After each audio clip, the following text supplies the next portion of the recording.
Vadodara today ન્યૂઝમાં આપનું સ્વાગત છે। દિવાળીના તહેવારને શાંતિમય રીતે ઉજવવા માટે માંજલપુર પોલીસે વડસર વિશ્વામિત્રી નદીના કોતરોમાંથી દેશી દારૂની ભઠ્ઠીઓ શોધી કાઢીને મોટી કાર્યવાહી કરી છે।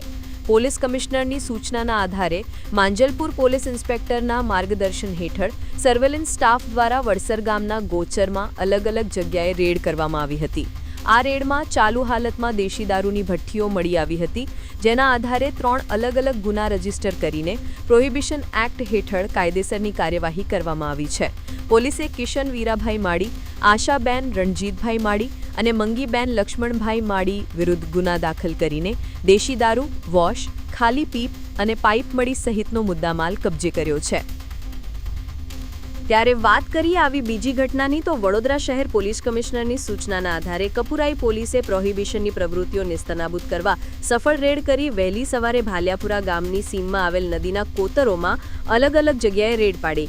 આ રેડ દરમિયાન જમીનમાં છુપાવેલા પ્લાસ્ટિકના પીપળામાંથી દેશી દારૂ બનાવવા માટેનો ગોળનો ઠંડો વોશ તેમજ દેશી દારૂ મળી આવ્યો હતો। પોલીસે કુલ 3 ગુના રજીસ્ટર કરીને આરોપી પ્રિતેશ અરવિંદભાઈ આહિરને પકડી પાડ્યો છે, જ્યારે રમણભાઈ રામદેવભાઈ રાજપૂત અને નાથુભાઈ વિઠ્ઠલભાઈ પાટણવાડિયાને પકડવાના બાકી છે। પોલીસે કુલ 6250ની કિંમતનું 250 લીટર ઠંડો વોશ, 12500 રૂપિયાની કિંમતનું 500 લીટર ઠંડો વોશ અને 3400 રૂપિયાની કિંમતનો આશરે 17 લીટર દેશી દારૂ જપ્ત કર્યો છે।